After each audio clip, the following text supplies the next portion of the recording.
नीचे आओ। नीचे गद्दी थी, मकान के नीचे, ऊपर घर था। उसका एक ही मकसद था, पैसा कमाना। पैसे के अलावा उसे कुछ नजर नहीं आता था। सुबह जब भी नींद खुलती, मुंह हाथ धोते ही बिना नहाए नीचे गद्दी में आकर बैठ जाता, अपने काम में लग जाता। सुबह से लेकर रात तक पैसा पैसा पैसा पैसा। घरवाली, बच्चे कभी कहते कि कभी तो हमारे साथ मार्केट चल पड़ो, ये त्योहार है, ये परचेजिंग करनी है। वो तिजोरी में से गड्डी निकालता, थमा देता, कहता पैसा ले जाओ, गाड़ी खड़ी है, ड्राइवर खड़ा है, जो करना हो कर लो, मुझे डिस्टर्ब मत करो, मुझे पैसा कमाना है। उसके यार दोस्त आते, अरे इतना पैसे में क्या मकसूल हो गया, कभी तो बच्चों को लेकर कहीं घूमने फिरने निकला करो। लेकिन वो किसी की नहीं सुनता। कई बरस हो गए, कहीं नहीं गया। एक बार 2 दिन की छुट्टी हुई। घर वालों ने और उस सेठ के यार दोस्तों ने मिलकर एक प्रोग्राम बनाया। बच्चों ने भूख हड़ताल कर दी कि अब के बार 2 दिन की छुट्टी में पापा घर से चलना पड़ेगा बाहर।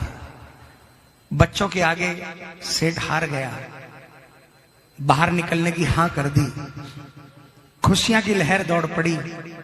यार दोस्तों ने और घर के परिवार के सभी लोगों ने मिलकर एक बड़ी लग्जरी बस मंगाई और फैसला किया कि खाटू श्याम जी जाएंगे, सालासर जी जाएंगे। निश्चित समय पर गाड़ी में बैठकर सबको होकर निकल पड़े।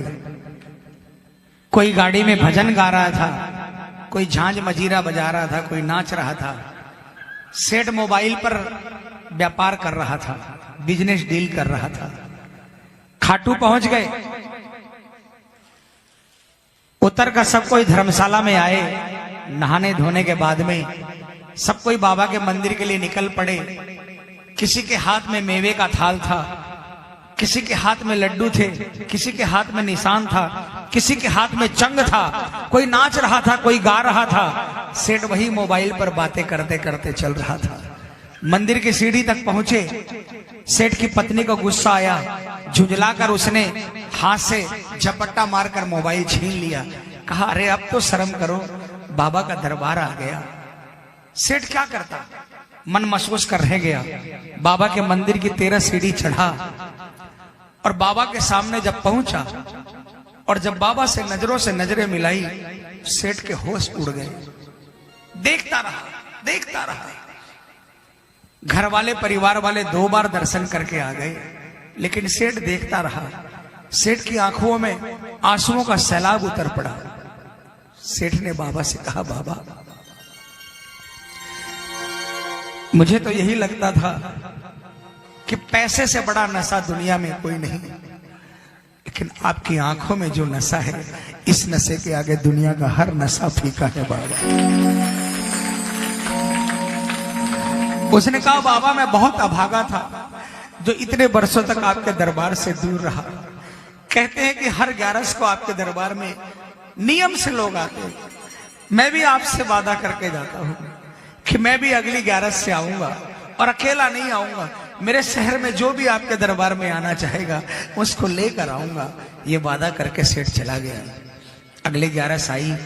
सेठ अब वहां से आने के बाद सेठ सुबह 6 बजे उठ जाता, नहा धोकर सबसे पहले मंदिर जाता, उसके बाद अपनी गद्दी पर आता, भगवान की पूजा आरती करता और 10 बजे अपना गल्ला खोलता और शाम को 6 बजे गल्ला मंगल कर देता और मंदिर देवरे जाता, कीर्तन भजन में जाता।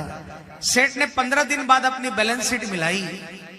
जो सुबह 6 बजे से लेकर रात को 10 बजे तक खटनी करके कमाता था, उसने सुबह 10 बजे से लेकर शाम को 6 बजे तक उससे 4 गुना पैसा उसने 15 दिनों के अंदर में कमाया। 11 आई। सेठ गाड़ी भर भर कर खाटू गया, लोगों को आवाज दे देकर खाटू लेकर गया। 2 महीने 4 महीने बीते। एक दिन 11 को सेठ घर से निकल रहा था, मुनीम ने हाथ पकड़ लिया, सेठ जी कहाँ जा रहे हो? सेठ ने कहा, अरे पागल, तुझे पता नहीं आज 11 है, शाम के दरबार में जा रहा हूं। मुनीम ने कहा, सेठ जी आपको याद नहीं, कल एक व्यापारी ने टेलीफोन किया था, बाहर से आया है और 50 लाख का सौदा है। आपको तो महीने में एक बार जाना है, 11 की जगह पूर्णिमा पर चले जाना, फिर अगली 11 पे चले जाना, अमावस्या पर चले जाना। सेठ ने सोचा सही तो कह रहा है, महीने में एक बार जाना है, कभी भी चला जाऊंगा। जो महीने में एक बार अपनी व्यवस्था खुद करके जाते हैं ना, उसकी व्यवस्था शाम नहीं करता। लेकिन जो ये नियम बना लेते हैं कि बाबा आंधी आए चाहे तूफान आए, मैं अपने घर से निकलूंगा और लेकर आना आपका काम है, उसका हर काम बनता है, उसका कोई काम नहीं रुकता। सेठ माया में उलझ गया। उस मूर्ख को यह नहीं पता था कि जो व्यापारी आ रहा है वहां से 50 लाख का सौदा होना है, लेकिन जिस दरबार में जा रहा है उस दरबार में जन्म जन्म का सौदा होता है। सेठ व्यापार में लग गया, 11 छूट गई, पूर्णिमा को फिर कोई व्यापारी आ गया, सोचा मावस को चला जाऊंगा। मावस आई, मावस चली गई, 1 महीना बीत गया, 2 महीना बीत गया, सेठ माया में उलझ गया। एक रात को सेठ सोया था, अचानक रात को 2-2:30 बजे उसे लगा कि कोई आवाज आई, वाह रे सेठ, तू तो बहुत बड़ा व्यापारी निकला। मैंने तो सोचा था कि कोई मेरा भगत आया है, पश्चाताप करने आया है, लेकिन मुझे नहीं मालूम था कि एक सौदागर आया है जो मुझसे सौदा करना चाहता था। तू बहुत पैसा कमाना चाहता है, आज के बाद खूब पैसा कमाना, लेकिन मेरे दरबार में दोबारा नहीं आना। आवाज बंद हो गई, सेठ की आंख खुली, बहुत पछताया। उसने फैसला किया, अब भी कि अब भी निकलूंगा और अभी गाड़ी उठाकर आधी रात को ही घर से निकलूंगा और सुबह सुबह मंगला आरती के पहले बाबा के दरबार में पहुंच जाऊंगा। लेकिन सेठ ने जो ही अपने पांव नीचे बिस्तर से उतारे, खड़ा नहीं हो पाया, पैरालिसिस अटैक आ गया। जो सेठ रात को अपने पैरों पर खड़ा था, सुबह व्हील चेयर पर था, बहुत पछताया। घर के बाहर खड़ा था, घर के बाहर व्हील चेयर पर बैठा था, आंसू बहा रहा था। एक डाकिया बगल से निकला, उसको आवाज लगाई, है डाकिया, तुम तो कलकत्ता, दिल्ली, बंबई रोज संदेशा इधर से उधर पहुंचाते हो, क्या मेरा संदेशा बाबा शाम के दरबार तक पहुंचा दोगे? डाकिया ने कहा, मेरा तो काम ही यही है, रोज इधर से उधर संदेशा पहुंचाना। बोलो तुम्हारा संदेशा क्या है? सेठ ने डाकिया से क्या कहा, डाकिया ने सेठ को क्या कहा, और फिर डाकिया चिट्ठी लेकर श्याम के दरबार में गया तो उसने श्याम से क्या, डाकिया जा रे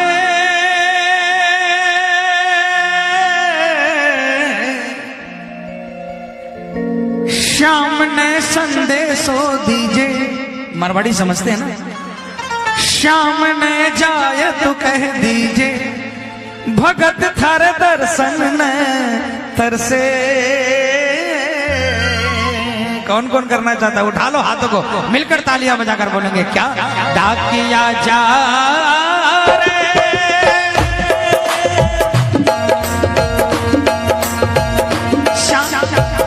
श्याम ने संदेशो दीजे, श्याम ने जाए तो कह दीजे, भगत थारे दर्शन ने तरसे, डाकिया जा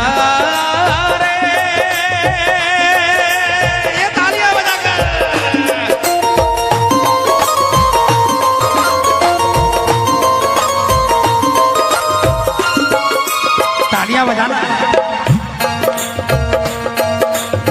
डाकिया ने सेठ से कहा, अरे सेठ, कौन से गांव थारो श्याम बसो है, इतनो मान बता दे, सेवक रे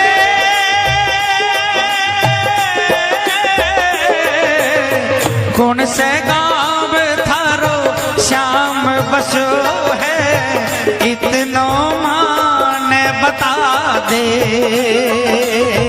घर तेरे पास है कोई निशानी, माने तू दिखला दे, कैया जानूंगा पहचान, मैं हूँ छोरो अनजान, कैया जानूंगा पहचान, मैं हूँ छोरो अनजान, कैया श्याम सुहोशी मिलन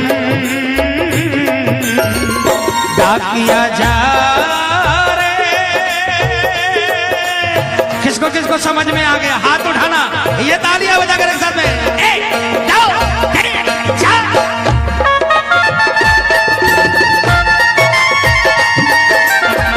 सेठ ने कहा खाटू में है श्याम जी को मंदिर, शिखर ध्वजा लहरावे।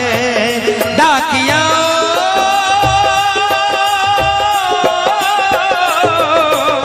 खाटू में है श्याम जी को मंदिर, शिखर ध्वजा लहरावे। ड्योटी पर हनुमान विराजे, सेवक चंवर ढुलावे। बाके नौबत बाजे द्वार, गूंजे हरदम जय जयकार। बाके नौबत बाजे द्वार, गूंजे हरदम जय जयकार। बोल खाटू नरेश की, सज धज बैठो है श्याम सजन। डाकिया जा रे, हाथ उठा लेना पूरे पूरे। डाकिया जा रहा है, ये तालियां बजाकर।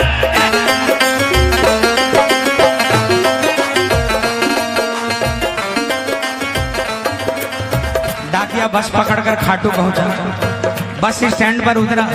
उसने लोगों से पूछा भैया श्याम बाबा का मंदिर कहाँ है? लोगों ने बताया पता। तालियां बजाना। डाकिया खाटू श्याम बाबा के दरबार के नीचे पहुंचा। सीढ़ी पर उसने माथा टेका, सीढ़ियां चढ़ने लगा।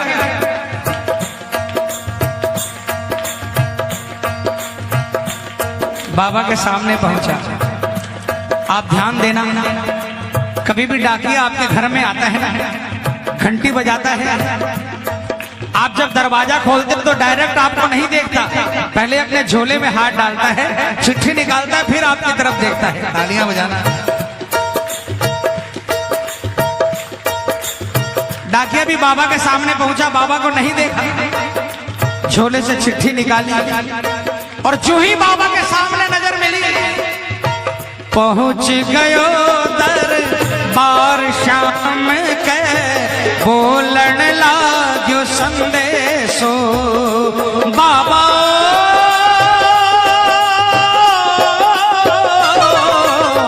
बन बैठो कद श्याम दीवानो, कुछ ना रयो अंदेशो।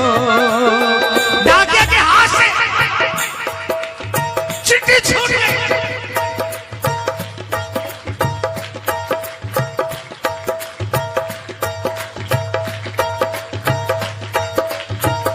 डाकिया बाबा के चरणों में गिर गया, सर पटकने लग गया।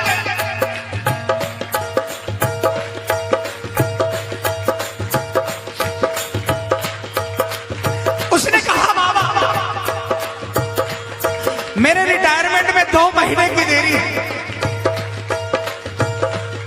पिछले 40 साल से मेरी जिंदगी साइकिल के 2 चक्कों पर घूम रही है। इसका हाल उसको सुनाया, उसका हाल उसको सुनाया, लेकिन मेरा हाल सुनने वाला आज तक कोई नहीं आया।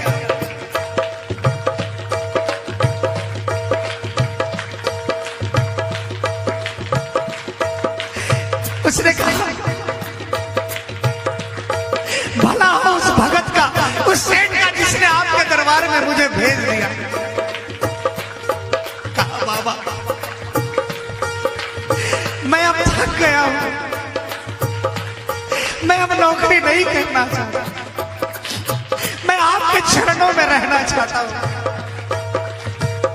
तनख्वाह में कुछ नहीं चाहिए, आपके मंदिर की साफ सफाई करूंगा, आपके भक्तों का ध्यान रखूंगा और आपके प्रसाद में जो आधी रोटी मिल जाएगी वही खाकर उसी से गुजारा करूंगा। अचानक उसे आवाज आई, उसे लगा कि कोई आवाज आई है और बाबा कह रहा है अरे पगले तुझे वापस भेजने के लिए थोड़ी बुलाया है।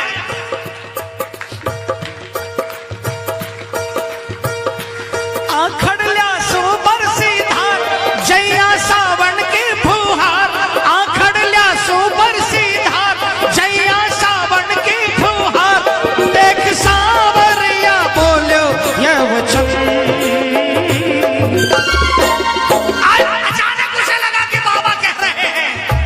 तुझे नहीं जाने दूंगा। लेकिन डाकिया मेरा एक छोटा सा काम कर देगा। जिस सेठ का संदेशा लेकर आए हैं बस उसको जवाब पहुंचा दे, उसके बाद मेरे पास आ जाना, तुझे कहीं नहीं जाने दूंगा। डाकिया फूट फूट कर रोने लगा। उसे केवट का भाग याद आ गया।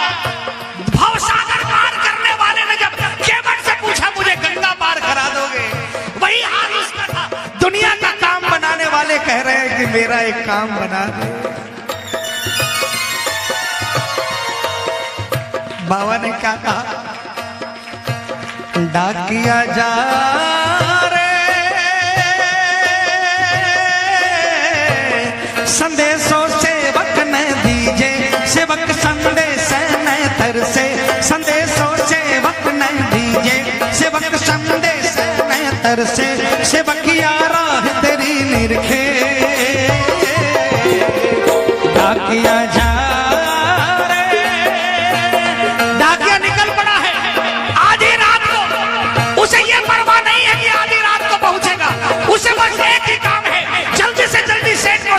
सुनाना और उसके बाद आकर जन्म जन्म का ठाकुर का बन जाना। पूरे हाथ उठा लेना। डाकिया निकल पड़ा है, क्या पता बाबा की चिट्ठी आपके नाम पर हो।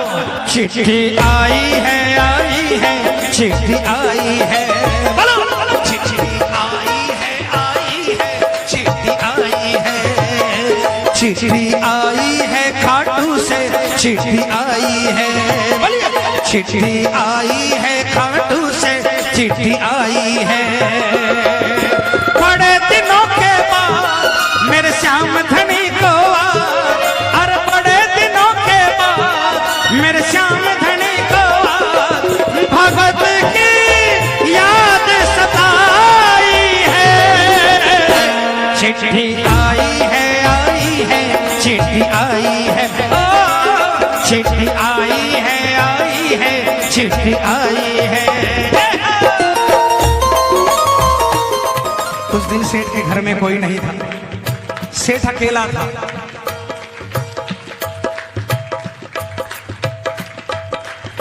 रात के 2-2:30 बजे थे। डाकिया ने सेठ के मकान की घंटी बजाई। सेठ की नींद खुली। अचानक उसने सोचा आधी रात को कौन आया है। अचानक उसे याद आया डाकिया आया है, बाबा का संदेशा लेकर आया है। उसने तुरंत उठना चाहा लेकिन वो भूल गया उसके पांव नहीं है। घसट घसट कर व्हील चेयर पर जाकर बैठा। व्हील चेयर को धक्के मारते मारते दरवाजे तक पहुंचा। इतनी देर में डाकियों ने कम से कम 10 बार घंटी बजा दी।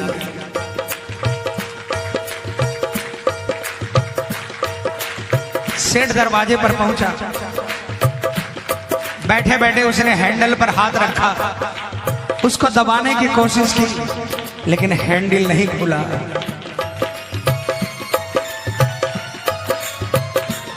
एक बार कोशिश की, 2 बार कोशिश की, बार बार कोशिश करने लगा। बाहर से डाकिया बार बार घंटी बजा रहे हैं और अंदर से सेठ बार बार दरवाजा खोलने की कोशिश कर रहा है। आग बाहर भी लगी है, आग अंदर भी लगी है। बाहर आग इस बात की लगी है जल्दी से संदेशा सुनाकर श्याम के चरणों में पहुंचना है, और अंदर आग इस बात की लगी है कि जल्दी से जल्दी बाबा का संदेशा सुनना है। जब काफी समय बीत गया, सेठ हार गया।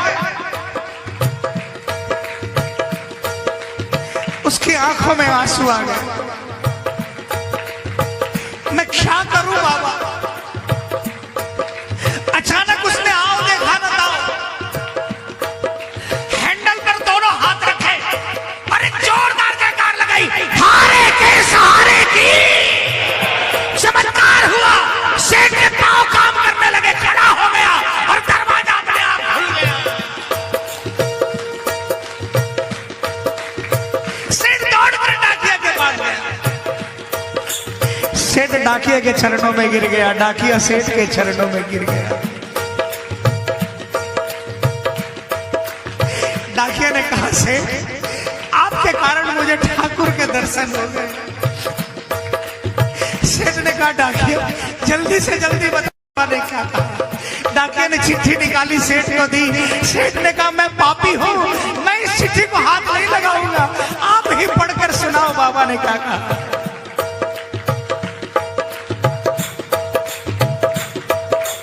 सुनना बाबा ने क्या चिट्ठी में लिख कर दिया। कह दीजिए तू जाय सेवक ने तेरो बुलावो आसी। बोलो कह दीजिए तू जाय सेवक ने तेरो बुलावो आसी। सबकी आस पुराऊं तो तू कैया रह जासी। हो तेरी सारी जानू बात पूरी कर स्यू मन की आस। तेरी सारी जानू बात पूरी कर स्यू मन की आस। पर बढ़ा मेरे कामी कदम डाकिया जा। बाबा ने लिख कर दिया कि तू एक कदम मेरी तरफ बढ़ा, मैं 1000 कदम तेरी तरफ बढ़ाने के लिए तैयार हूं, लेकिन पहला कदम तुझे बढ़ाना पड़ेगा। उठा लो हाथ। सुन संदेशो सांवरिये को मनड़ो घणो हरसायो। बंध गया पाव में घूघरिया सा मन को मोरियो गायो। ओ मारो श्याम बड़ो दिलदार हो जाओ लेवन ने तैयार। मारो श्याम बड़ो दिलदार हो जाओ लेवन ने तैयार। महिमा गावे है कमल किशन डाकिया जा रे।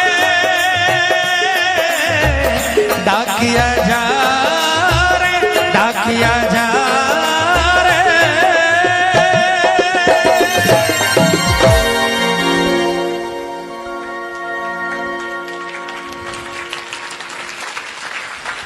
बोलिए हारे के,